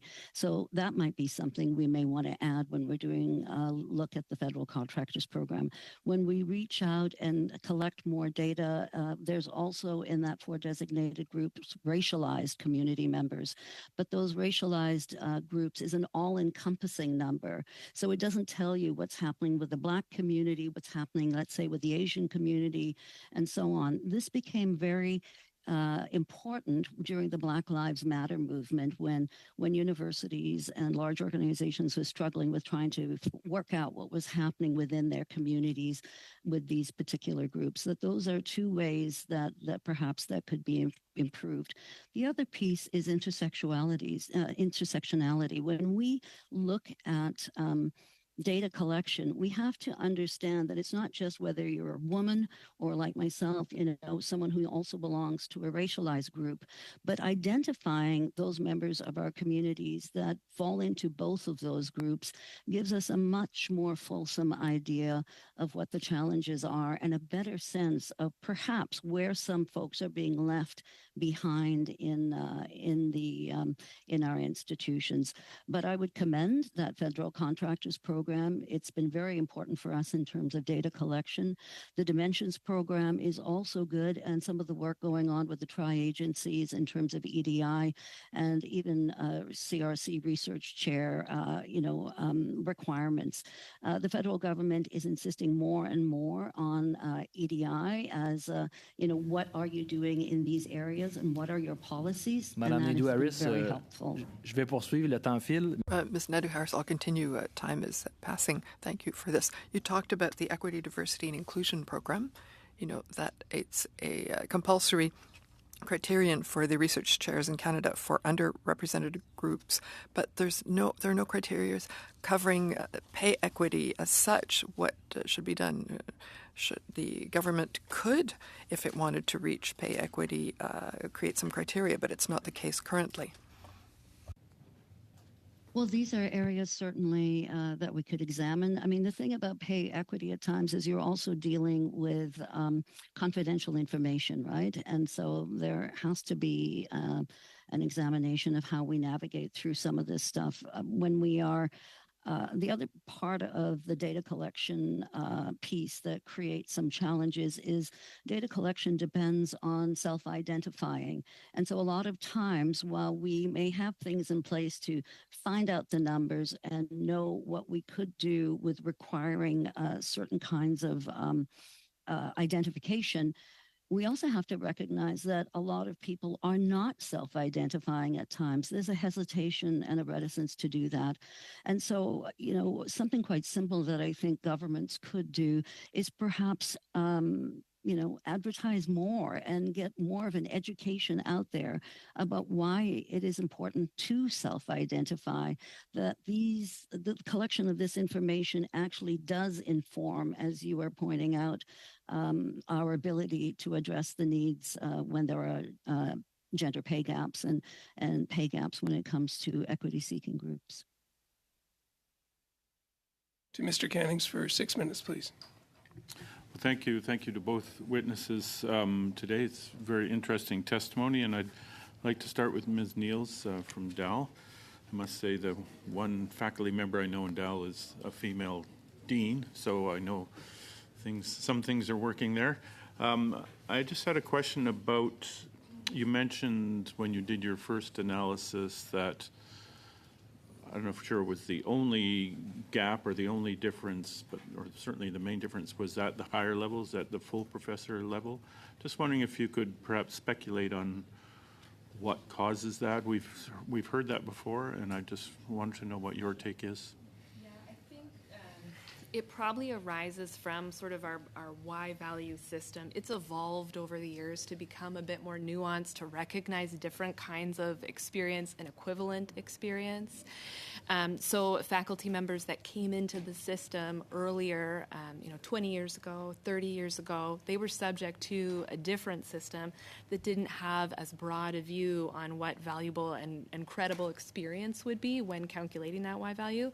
So I think our newer faculty that are subject to a more nuanced system, we get their Y value right. And I think what happened in those earlier years was we didn't get their Y value right. So their male comparators were being seen as being higher and more expert, and that probably is not the case. So it's not just a case of things compounding year by year when you have males, for whatever reason, being able to publish more, being seen to have whatever qualities they need to, move early from associate professor or assistant to associate to full.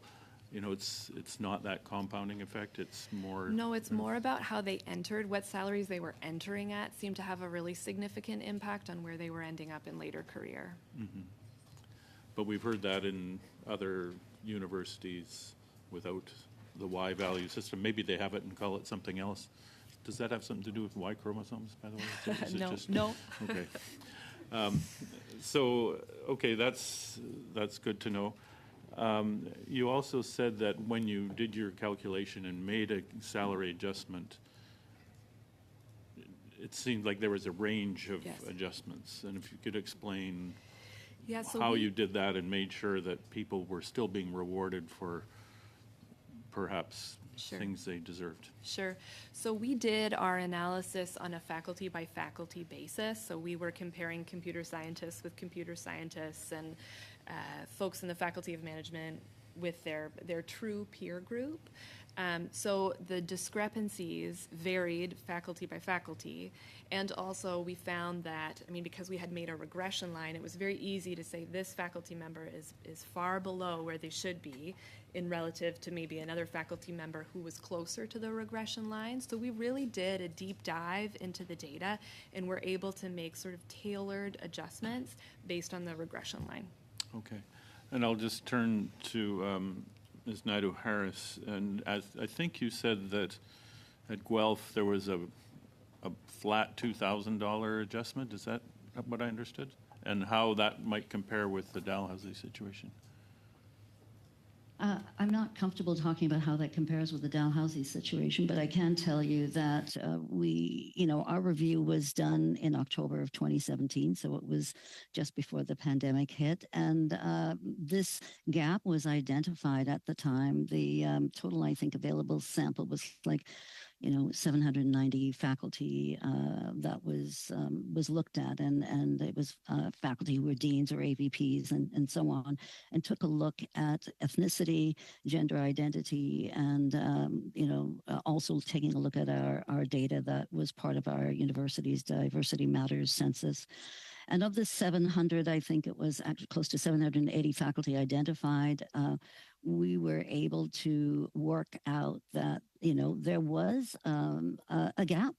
And so the distribution of salaries at that time showed that the average wage for female faculty was lower than the average wage for male faculty by several thousands of dollars. And so what was decided was that there had to be an adjustment made, and there was an adjustment made, like I said, of $2,050, the difference in salary between male and female salaries was found to be that amount, and that adjustment was made. But the important thing about this review was it was also to look at how in the future we could start using predictors such as, gender, rank, time from hire, time from PhD, and performance, and really look at how we could improve things for the future. And so we took a look at the change in salary distributions and really examined where we need to pay attention when it came to that pipeline, if you will, that wasn't happening with people moving up, and looking at the systemic barriers in place and identifying what those contributors were to the academic pipeline. Thank you. 20 seconds. I think I'll leave it there. Thanks. Okay, great. Thank you. And next round, we're starting off with Mr. McGuire for 5 minutes, please. Thanks, Mr. Chair.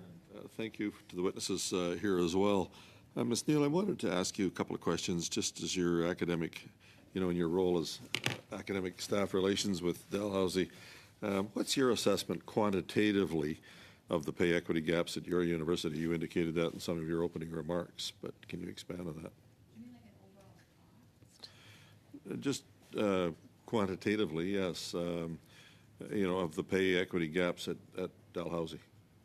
Well, I don't have those numbers of what they were in 2017, but we did do adjustments for 81 female full professors that ranged from $1,500 to $12,000. I think it was a couple $100,000 at the time, but then those get rolled into their base salaries, and they've been incremented over the years. Same Got a few as more all questions. Maybe if you could just give us some data on that. Maybe make it available to the committee if you have. One of the things that Dr. Tracy Smith-Carrier said to this committee was that men's earnings rise significantly with academic productivity, whereas women's do not. That's simply not fair. And do you see this as a problem on your campus too? And if so, can you expand again on what your organization is doing to fix it? Sure. So where you would see that on our campus is if male faculty members are promoted to associate professor or full professor faster than their female colleagues. There's typically a $2,000 pay increase with those promotions. So if female professors are taking longer to reach those promotion milestones, maybe due to things like parental leave, then you would see that gap. One of the things that's been identified by us as a means to sort of address that is research funding for female professors returning from parental leave. So recognizing that time away from the workplace, sometimes the programs of research stagnate and they need a little bit of an investment to get those going again. It leads me a little bit to the next question, and that is, we've heard that there is a problem collecting data on the problem, and there's kind of barriers to collecting that data. Do you agree? I guess it depends what problem. I think the pay equity problem, I would say there's not very many barriers. I mean, most of our faculty members, their salaries are published through the Provincial Public Compensation Disclosure Act, so that data is readily available, I would argue. In terms of the impacts of individuals potentially taking steps back from their career for parental leaves or to address caregiving responsibilities, it's very difficult to collect that data and understand the impact. Just to expand on that, do you have any mechanisms in Dalhousie to attract that data? Well, we certainly track all the parental... For the gender pay gaps, I mean. Sure, yes. I mean, for gender pay gaps, we have individuals have self-identified through our institutional census, and then we have their salary information readily available. So that's an easy sort of data analysis exercise. And so how do you track and what do you do with that data? Well, what we do institutionally is before we enter a new round of collective bargaining, we redo the whole pay equity analysis.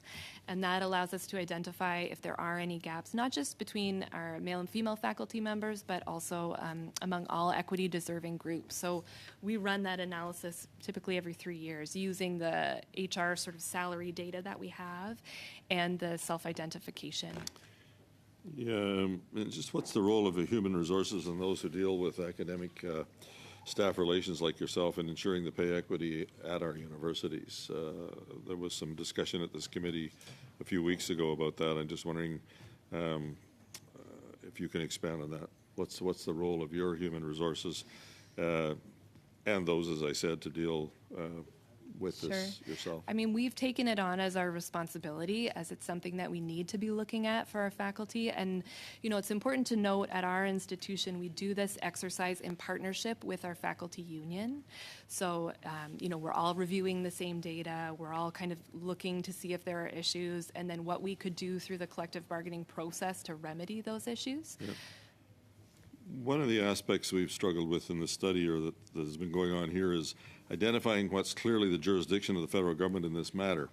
We don't want to be overstepping into provincial territories or areas, but other than the Canada Research Chairs, do you think there is a lot of this in terms of action that might be outside the scope of the federal government, or are there federal aspects that need to be adjusted that you can build upon recommendations for us? Yeah, I mean, what we notice at our institution is what's typically required for the Canada Research Chairs eventually flows out to the rest of our faculty members. If we're doing it for one group, we may as well do it for them all. So I think, you know, through the Federal Contractors Program, through the CRC program, asking institutions to do a pay equity analysis and remedy issues, or at least have a plan, right? Like right now through the Federal Contractors Program, we need to have an equity hiring plan, and institutions are accountable to provide that.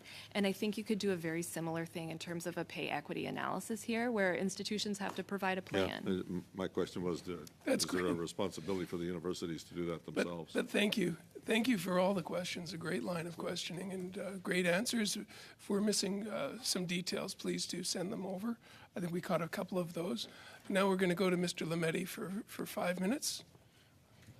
Thanks, Mr. Chair. I have one question, then I will turn it over to Dr. Jazyk.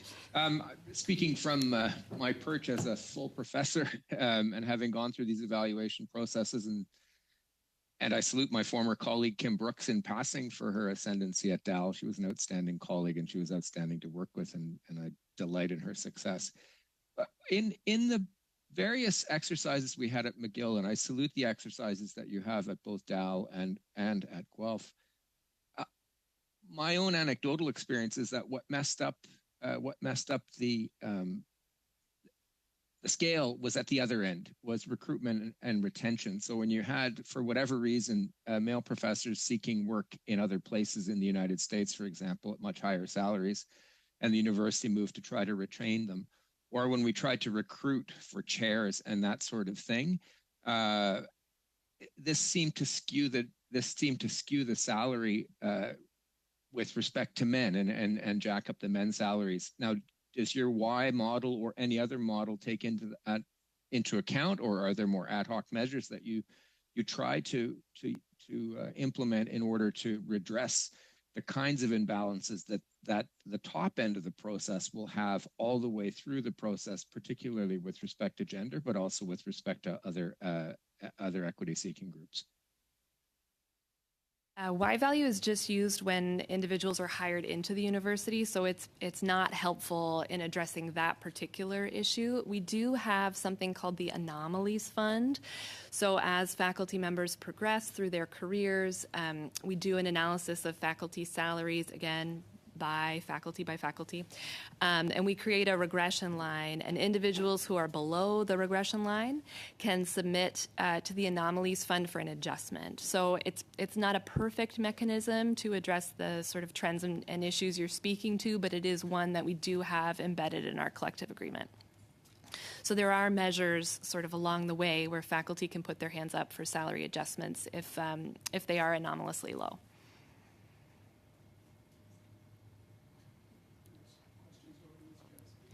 Thank you so much. And my question is for Ms. Naidu-Harris. Indira, it seems like just yesterday that we were seatmates in the Ontario Legislature, so great to see you. And thank you for all your good work now at University of Guelph. We're concentrating here on the issue of what can the federal government do. And we've heard about the Federal Contractors Initiative. We've heard about some assistance that has been given in terms of guidance and so on. Are there any other federal government initiatives that could help on the pay equity issue? Anything that you've seen in your experience at the University of Guelph? There are a number of areas if the federal government wants to move into things. I mean, one of the things that I've identified in my work as being a serious challenge when it comes to the biases that we are seeing and improving and minimizing the pay gaps and the equity gaps. I think we touched on this a little bit about how folks will move up through the pipeline. And so what I've noticed and what we do at the U of G is we focus a lot on training and education. I think that that is one of the most important ways that you can change a culture, and you can also ensure that the folks that are working for you, especially those, the women that are working and those from equity deserving groups, get a fair chance at roles when their hiring is occurring, is that there needs to be more focus on education and training. So universities are doing that, but I would encourage the federal government to perhaps look at perhaps ways that they could encourage that kind of thing. On another note, the Council of European Union, for example, recently issued a new directive on gender pay gaps that requires companies to take action if they have a pay gap, let's say, of more than 5%. That's a big step, but it is something that, my research shows that others are doing, and is something that could be useful. In the UK, companies are looking, where there's an organization with more than 250 employees, they're required to report the gender pay gap and report what that is. They've been doing that for a number of years. So there perhaps are other mechanisms we could bring in place, but my experience is sometimes it's just a matter of putting in supports to change culture, and that comes with education and ensuring that when hiring committees are out there. In my own work, we do training, making people aware that women may not be published as often. They may not be asked to do as many keynote addresses, and gaps in their CVs do not necessarily mean that they were just unemployed, but those may be because of child-rearing years. And so there's a sensitivity around that needs to occur. Super. Thank you very much. And Monsieur Blanchet-Jolquin, pour 2 minutes et demie. Merci beaucoup, Monsieur. Thank you very much, Chair. I'll continue my questions for Ms. Niels. In her strategic plan for 2021-26, Dalhousie wants to diversify the faculty by research of the most promising people. So active practices of recruitment and retention and competitive offers that attract candidates to Dalhousie. Can you tell me about the measures that the university takes to increase diversity in the pay of the remuneration of professors? So again, I'll just stress we have the Y value mechanism with which sets the floor, but I think what is true at Dal and so many other institutions is when we're hiring folks from equity deserving groups, it's a wildly competitive market, and often we're paying high salaries to compete with other institutions. So I think for those groups, we're seeing higher salaries to attract those talented scholars. Merci des précisions. Thank you for this, but I want to understand, what can the Canadian government do, according to what you do in your university, to increase the equity in the faculty? I think, we've been chatting about this a lot at our institution, and it's important to look at hiring practices for faculty, but also what we're doing earlier on in the pipeline for graduate students in general.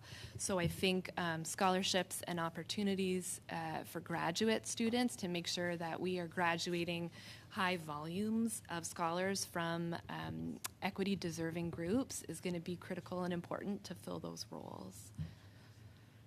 Okay, merci. Puis, je vous laisse une dernière question. And a broader question, what are your expectations of the federal government at this point? Federal government for that particular piece. I think the pay equity requirements relating to the federal contractors program and the CRCs make a lot of sense. I think dealing with targeted initiatives to bring students into universities, that makes more sense for that to live at a provincial level. Merci beaucoup. Thank you. Thank you very much. Bring us home, Mr. Cannings. 2.5 minutes. Okay, thank you. I'll stay with Ms. Niels. You touched on pensions in your remarks and how the adjustments might have helped there. Could you just expand on that and explain how there might be some residual differences with pensions and how you could help deal with that? So typically with pension plans, you'll encounter two types. There's a defined benefit where the plan promises sort of a set benefit almost regardless of contribution, which is what we have at Dal. So your pension payout is based on your best 3 years of earnings. The second type of pension plan is a defined contribution, and that's really your pension payments are dictated by how much you've paid into the plan over the course of your career. So because we have a defined benefit plan that's based on your best 3 years of earnings, by adjusting female full professor salaries, if we caught them in sort of the 3 years before retirement, their pension payout will be based on their higher salary, and the impact of that sort of pay equity gap over the course of their career in terms of their pension payment is going to be smaller. If we had a defined contribution plan that's based on what they've been paying in over the course of their entire career, you can appreciate how the impact is going to be significant. But I don't let us off the hook entirely because, of course, someone's salary, we have a pension plan, but folks are also investing in their own sort of retirement savings, and their career earnings are going to impact how much they're able to put away for that. So, a defined benefit plan won't save the day, but it certainly helps. Okay, well, just perhaps turn to Ms. Naidoo-Harris and ask her that about how we can help women after their career ends and they're in that pension period. I think that women, the support that women need continues, past the time of their work period, right? And so I think we need to continue that pay transparency and examining what is happening in terms of pensions and the equity involved in the system.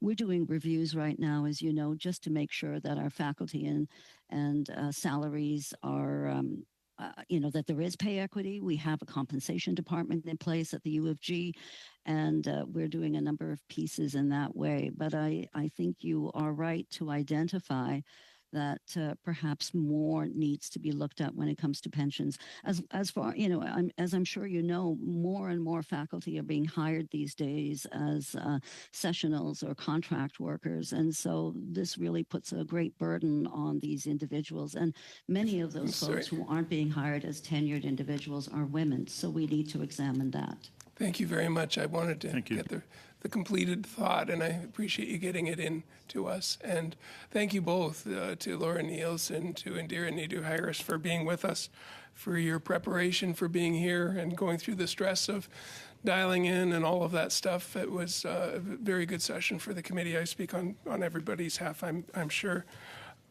If there is any additional information, again, that will help our study, please do give it in to us. Before we adjourn, just a heads up that we'll be continuing our study on the use of federal government research and development grants, funds, and contributions relating to China. So the first part of today we'll be repeating again on Wednesday, and then we will look at the draft report of the study of the Government of Canada's graduate scholarship and postdoctoral fellowship programs to consider committee business items. So a little bit more work on that and more work ahead. So thank you, everybody, for your great participation today. And with that, I'll call the meeting adjourned.